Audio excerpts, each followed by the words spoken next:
नमस्कार दोस्तों, मैं दीपेश श्रीवास्तव आपका एक बार फिर से स्वागत करता हूं अपने YouTube channel GS by Deepesh sir में।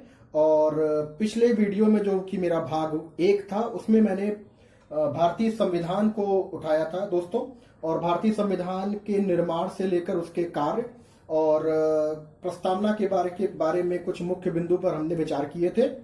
आज दोस्तों जो मेरा भाग 2 है इस संविधान टॉपिक का, इसमें मैंने लिया है संविधान के विदेशी स्रोत।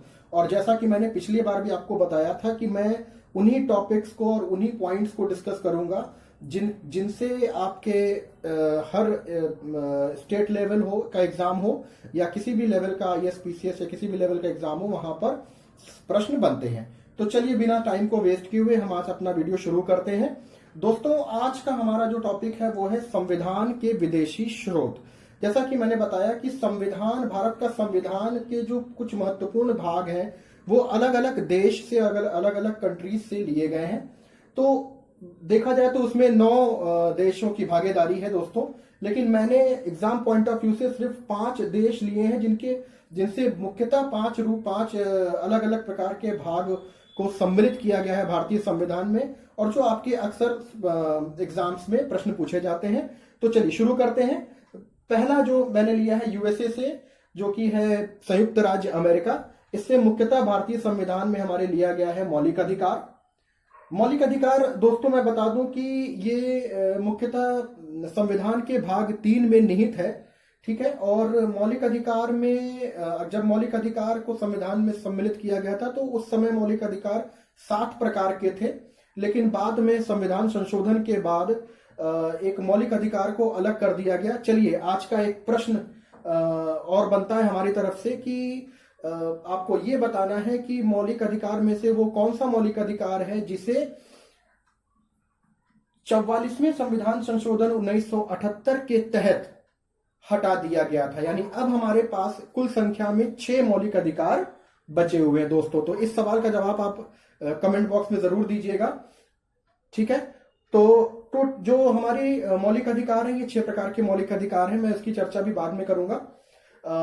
मौलिक अधिकार से रिलेटेड कुछ पॉइंट्स दोस्तों मैंने लिखे हुए हैं जो आपके सवाल एग्जाम में अक्सर पूछे जाते हैं कि मौलिक अधिकारों की कुल संख्या, जैसा मैंने अभी आपको बताया, कुल संख्या 6 है।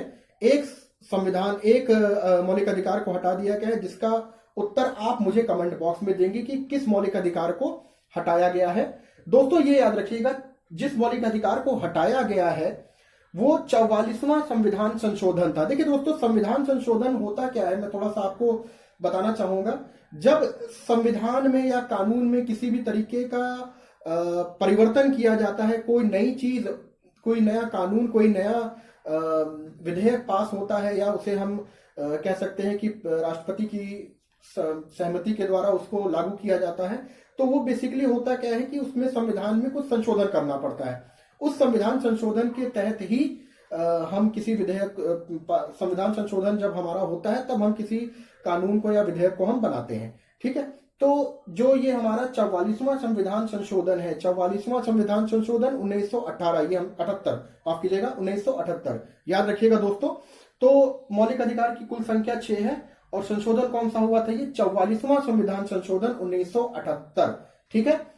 उसके बाद जो दूसरा एक महत्वपूर्ण भाग लिया गया वो है राष्ट्रपति पे महाभियोग। महाभियोग का मतलब होता है कि राष्ट्रपति के ऊपर किसी भी तरीके का अगर हम चार्जेस लगाना चाह रहे हैं उसको उसकी पद से हटाने के लिए, तो उस प्रक्रिया को महाभियोग कहते हैं दोस्तों।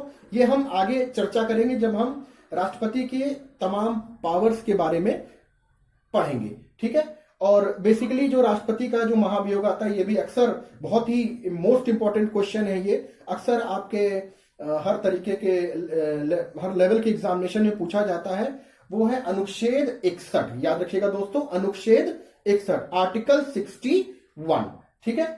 तो बेसिकली यूएसए से लिया गया है क्या, मौलिक अधिकार और राष्ट्रपति पर महाभियोग। दूसरा आता है दोस्तों ब्रिटेन। ब्रिटेन से हमारी संसदात्मक प्रणाली और एकल नागरिकता, ये 2 महत्वपूर्ण बिंदुओं को भारतीय संविधान में सम्मिलित किया गया। देखिए संसदात्मक प्रणाली का मतलब हुआ, अगर हम भारत की संसद की बात करें दोस्तों, एक क्वेश्चन यहां से अक्सर बनता है कि संसद किन भागों से मिलकर बनती है। तो अगर हम भारतीय संसद की बात करें तो राष्ट्रपति, राज्यसभा और लोकसभा, ये 3 अलग अलग भागों से मिलकर संसद हमारी कंप्लीट होती है, हमारी भारतीय संसद बनती है। तो संसद में जो भी हमारी संसदात्मक जो प्रणाली होती है, जो उसका स्ट्रक्चर होता है, जो उसका मैकेनिज्म होता है, वो ब्रिटेन से लिया गया है। उसके साथ ही अच्छा दोस्तों, ये जो मैंने अभी आपको बताया कि भारतीय संसद है, भारतीय संसद जो आती है वो बहुत ही महत्वपूर्ण आर्टिकल है, वो है आर्टिकल 79। दोस्तों याद रखिएगा, आर्टिकल 79। मैंने जैसा कि मैंने आपको बताया कि अभी मैं महत्वपूर्ण आर्टिकल जो आपके एग्जाम में पूछे जाते हैं क्या क्या है वो मैं आपको बता दूंगा, ठीक है। उसके बाद ली जाती है एकल नागरिकता, जैसा कि हमारे भारत देश में एकल नागरिकता का प्रावधान है, ठीक है। एकल नागरिकता का मतलब यह है कि हम ऐसा नहीं है कि हम यहां रहते हुए भारत की भी नागरिकता लें और किसी और देश की या कंट्री की नागरिकता लें। तो ये जो एकल नागरिकता का जो प्रावधान लिया गया है वो ब्रिटेन से लिया गया है। दोस्तों देखते रहिएगा। तीसरा हमारा है आयरलैंड। आयरलैंड से हमारा लिया गया है नीति निर्देशक सिद्धांत। देखिए दोस्तों, मौलिक कर्तव्य और नीति निर्देशक सिद्धांतों में एक बड़ा माइन्यूट सा, बड़ा छोटा सा अंतर होता है। हालांकि ये जो अंतर है, कई बार ये अंतर एक सवाल बनकर आपके एग्जाम में जरूर आते हैं। कई बार ये पूछा जाता है नीति निर्देशक सिद्धांत किस भाग से लिया गया है, मौलिक कर्तव्य किस भाग से लिया गया है, कौन कौन से आर्टिकल के तहत ये दोनों निहित किए गए हैं। तो वो सारी चर्चाएं हम बाद में करेंगे। तो उसके बाद दोस्तों हम जिक्र करते हैं रूस से लिया गया है मौलिक कर्तव्य। दोस्तों मौलिक कर्तव्य कितने हैं भारत में?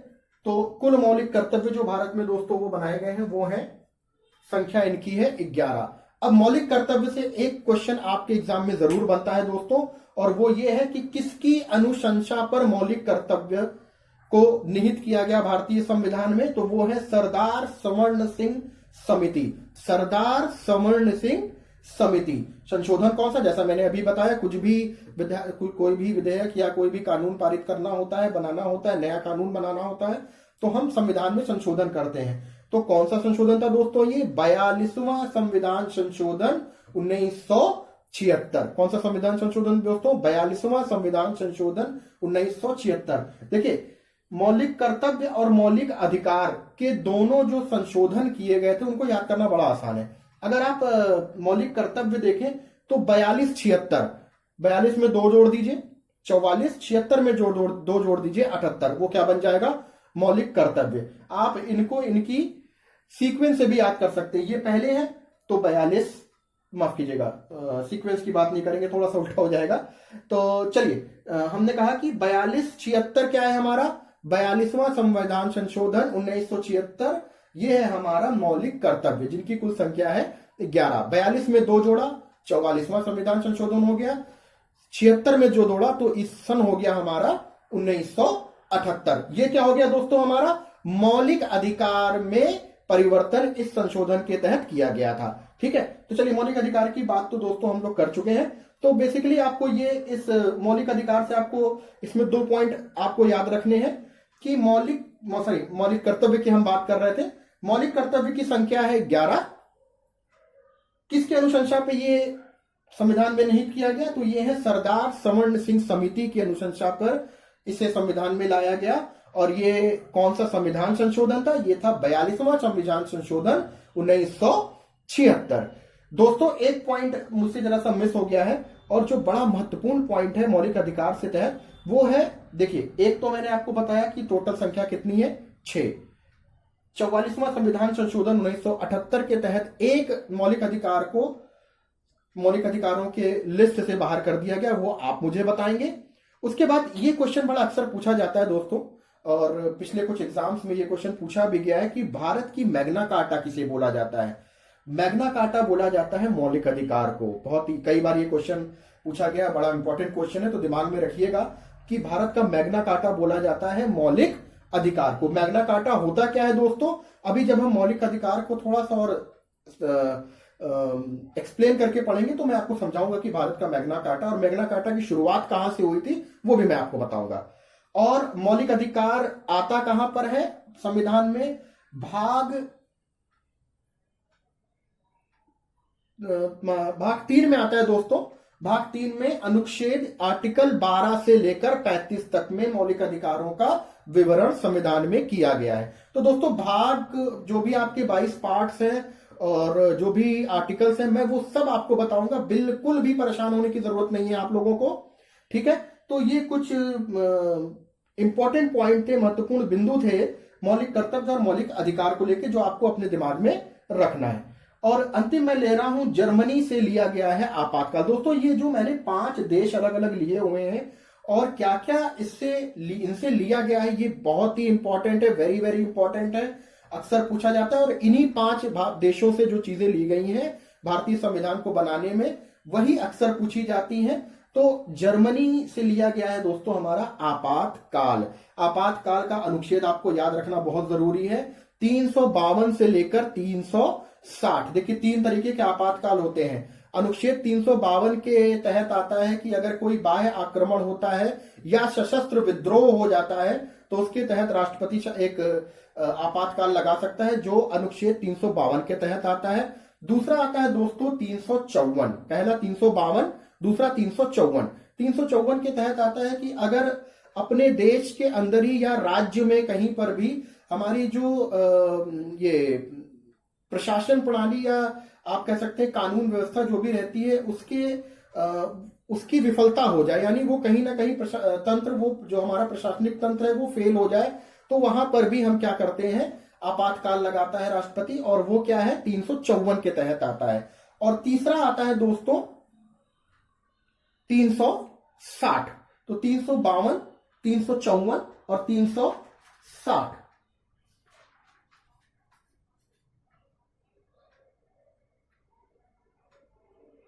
माफ कीजिएगा दोस्तों 356, 354 नहीं है, 356 है। तो पहला 352 था दोस्तों। 352 में मैंने बताया कि बाह्य आक्रमण या सशस्त्र विद्रोह की वजह से आपातकाल लगाया जाता है।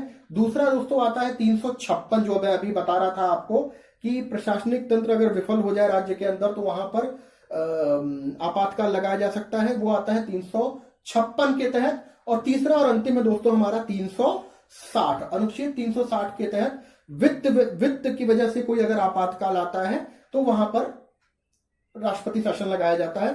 तो बेसिकली 3 तरीके के आपातकाल है, 3 अलग अलग अनुच्छेद में निहित है, 352, 356 और 360। इनको याद करने का बिल्कुल आसान तरीका है दोस्तों, तीनों सीरीज में अगर आप चल रहे, अगर आप देखें तो 4-4 का डिफरेंस है, 352 + 4, 56 + 4, 360। बिल्कुल आसानी से याद कर लेंगे आपातकाल कौन कौन से अनुच्छेद में आते हैं। अगर पहला आपको याद है तो 4-4 का डिफरेंस कर दीजिए 2 बार, 352 + 4 56, 356 + 4 360। तो ये दोस्तों लिया गया है कहां से आपातकाल, जर्मनी से लिया गया है। तो मेरे प्यारे दोस्तों ये मेरे 5 देश थे संविधान के विदेशी स्रोत जिनको मैंने डिस्कस किया, आपके सामने रखा। और एक छोटा सा क्वेश्चन भी मैंने आपसे कर दिया कि भाई आप ये बताएंगे कि मौलिक अधिकार का कौन सा वो अधिकार है जो 44वां संविधान संशोधन 1978 के तहत लिस्ट से हटा दिया गया है। लास्ट वीडियो में दोस्तों मैंने एक क्वेश्चन पूछा था आपसे कि जो हमारा ध्वज होता है, भारतीय ध्वज होता है, इसके बीच के चक्र का कलर, जो तीलियों का कलर होता है वो किस रंग का होता है। तो कमेंट बॉक्स में मैंने बोला था कि आप इसका जवाब देंगे, तो वो कलर होता है ब्लू। दोस्तों याद रखिएगा, नीले रंग का वो कलर होता है। और उसके बाद अब ये दोस्तों हमारा यहाँ पर आज का वीडियो हम यहाँ पर समाप्त करते हैं और आशा करते हैं कि संविधान की विदेशी स्रोत आपको अच्छी तरीके से समझ में आए होंगे। और दोस्तों मेरे इस वीडियो को ज्यादा से ज्यादा शेयर करिएगा। मैं फिर आपसे कह रहा हूं कि आप लाइक करें अथवा ना करें, लेकिन अगर आप एग्जाम की प्रिपरेशन कर रहे हैं, वनडे एग्जाम या आईएएस पीसीएस की प्रिपरेशन कर रहे हैं, तो मेरे प्यारे दोस्तों इस वीडियो को देखिए जरूर और हर उस एस्पायरेंट्स में शेयर भी करिए जो एग्जामिनेशन पॉइंट ऑफ व्यू से तैयारी कर रहा है। ठीक है दोस्तों, फिर हम अगले भाग में संविधान के मिलेंगे जहां पर हम डिस्कस करेंगे, चर्चा करेंगे संविधान के अनुसूचियों के बारे में, जिसे हम लोग कहते हैं शेड्यूल। ठीक है, तब तक के लिए दोस्तों जय हिंद, जय भारत।